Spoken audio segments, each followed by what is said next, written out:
ఇది నీటితో ఈదగలిగే ఒక రకమైన పక్షి.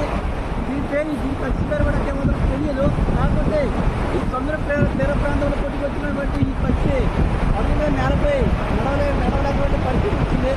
దీన్ని నేను ఎలాగైనా సహాయం చేయగలని అనుకుంటున్నాను. మీ బీచ్ బాయ్ చూడండి, దానికి పాలుని ఎలా ఈదగలుగుతుందో చూడాలి. ఇది